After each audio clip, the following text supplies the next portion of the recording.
Tigre.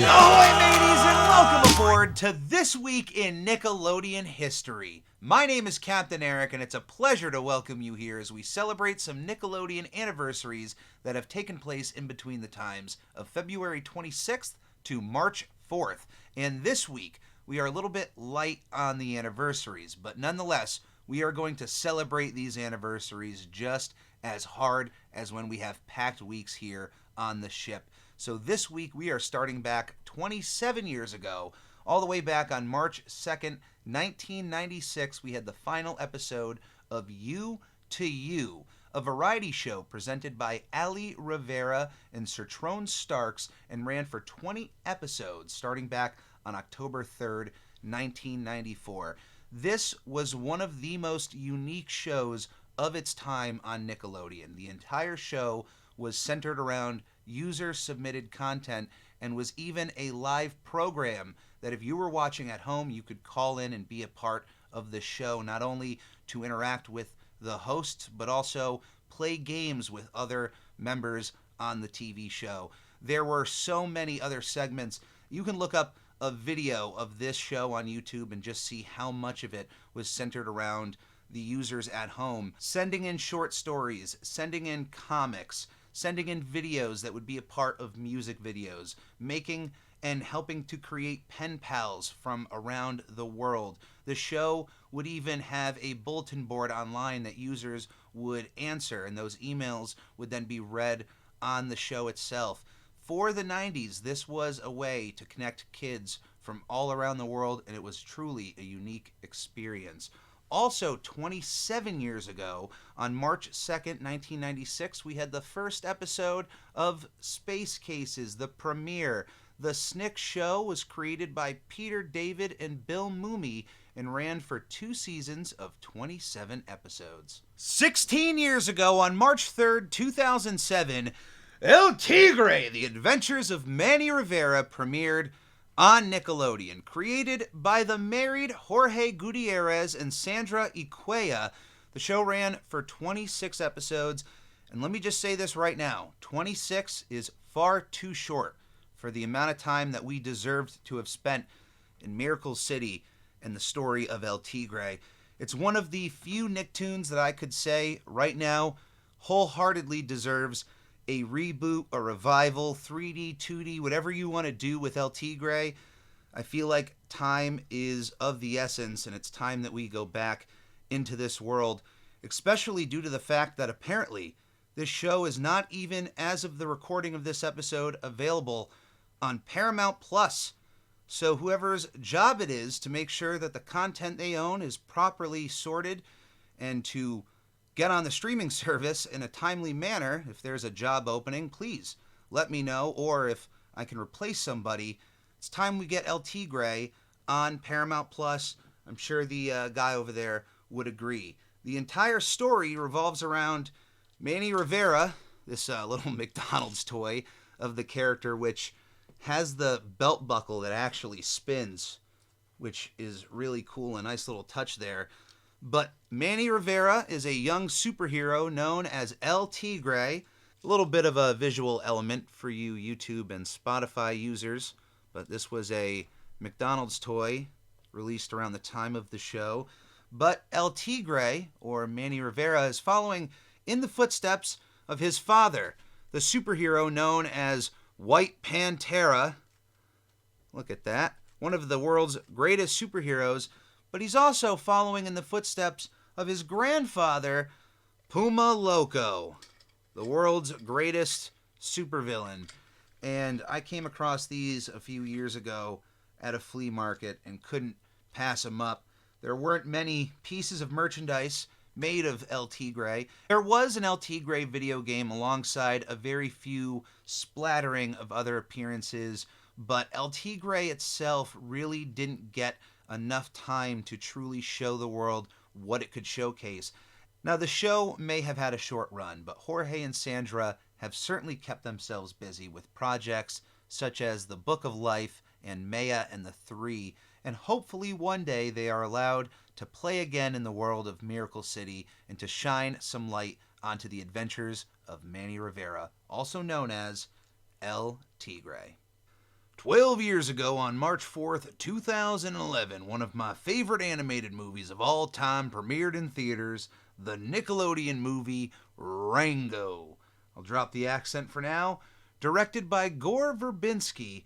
As mentioned, this is one of my favorite animated movies of all time, in my top 10, possibly in my top 5. It goes beyond its animation style. It goes beyond in which how they got about the voice acting from their actors.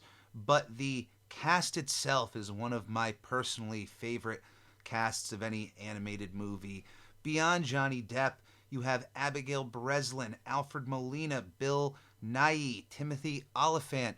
This is a cast and crew of a movie that you should watch, and unfortunately it doesn't seem like this is a movie available on any current streaming service, but let me tell you, it is worth tracking down on physical media. If you have never watched Rango, it is worth your time. For those that don't know, the production behind Rango is different than any other animated movie that you can think of. Normally, when you are making an animated movie, you have your actors come into a sound booth and voice their characters up to a microphone. But in Rango's case, they actually built sets to make it look like a saloon or a Western storefront outside in the middle of the town front, and they actually had the actors perform their characters live in a soundstage and then used those recordings to then animate the characters. If you have never seen the production of Rango, that in and of itself is worth checking out. 7 years ago, on February 27th, 2016, we had the final episode of 100 Things to Do Before High School.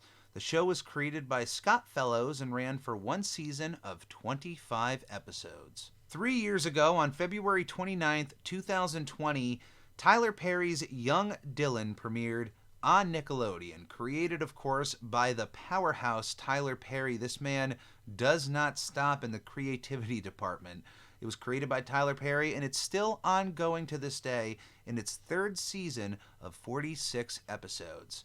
The anniversaries may be over, but now it is time for Captain Eric's Top 5 of the Week. And this week, originally, I was going to give you my top 5 El Tigre episodes, but I'm going to keep those in my back pocket for another day. This week, I'm going to give you my top 5 Johnny Depp performances. Johnny Depp is one of the greatest actors of our generation, and regardless on your opinion of the man today, he has certainly played many characters that have stood the test of time. But as for all of his characters, what are Captain Eric's top 5? And they're very personal to me, so they are going to be different than your favorite Johnny Depp performances. So don't be upset if your favorite character doesn't end up on this list. Number 5 is Mort Rainey from Secret Window, a thriller from 2004 in which Depp plays an author confronted by another man played by John Turturro over an act of an alleged plagiarism. It is a fantastic thriller, in my opinion, and it was one of the first movies I can remember seeing with my stepfather in theaters, which would make it a big deal, but the performance of Depp has been one of my favorites to go back and watch time and time again. If you have never seen Secret Window and you enjoy thrillers, it is certainly a fun time. Number 4 is Ed Wood, the title character of the 1994 film Ed Wood. Directed by Tim Burton, the movie is a look into the career of director Ed Wood, who has directed movies such as Plan 9 from Outer Space, which for a long time was widely regarded as the worst movie of all time. Is it truly the worst movie of all time? In my opinion, no. But there's enough of a story behind the career of Ed Wood that I recommend that movie. Number 3 is Guy Lapointe from Tusk, Kevin Smith's crazy walrus movie, but let me tell you, the story behind the making of the movie is just as riveting as the movie itself, and the performance of Johnny Depp caught me off guard. When I watched this in theaters, I was expecting Depp.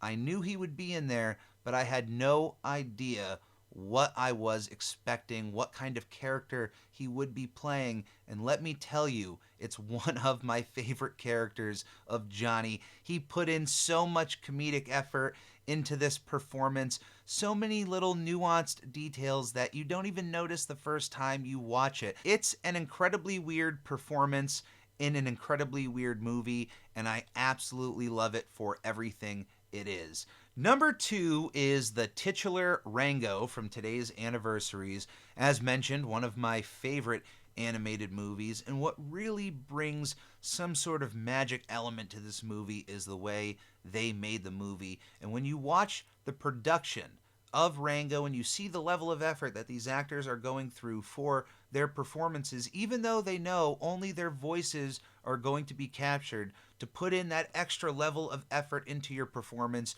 just goes to show how much they care. And then to see Johnny Depp actually dress up in the costume that Rango himself would be dressed up as in the scene, and to walk around in those spurs and those pants, it adds into the vocal performance. And I have to imagine, in the way that they recorded this audio, that there was somehow magic captured, because when you watch this movie, you can feel the difference. It's not your ordinary animated movie. So once again, there's another recommendation for Rango, 2 times in this episode. Once for the anniversary and once for the performance.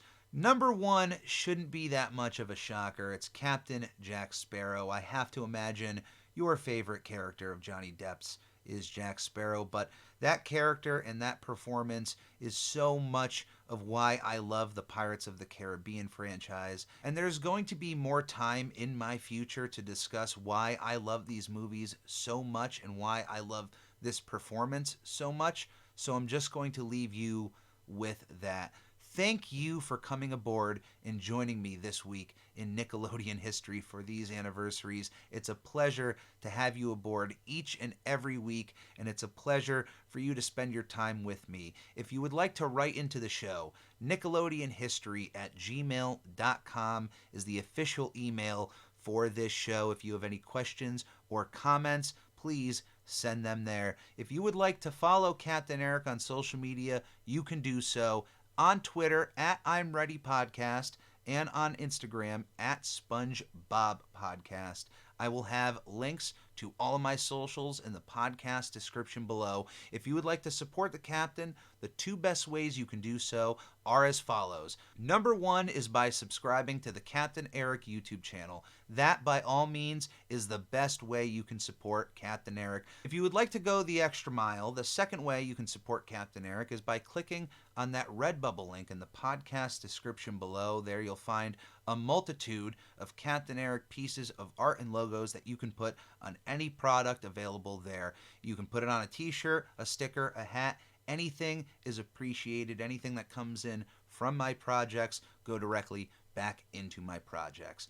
Thank you for joining me for this week in Nickelodeon history. If you would like to listen to another podcast of mine, I'm Ready, a SpongePod Squarecast, drops every Thursday on most conceivable podcasting platforms, including YouTube, which, by the way, if you're listening to this, there is a video version of this show available on YouTube. So click on that YouTube link in the podcast description below and let me know what you think of any of the anniversaries in the comments section. I'll see you there. Members of the Ready Crew, thank you for joining me on This Week in Nickelodeon History. It has been a pleasure celebrating these anniversaries with you, and I'll see you next week. As always, please stay safe, be kind to one another, and come aboard again to another episode of This Week in Nickelodeon History. I'm here with my friends, Nickelodeon, the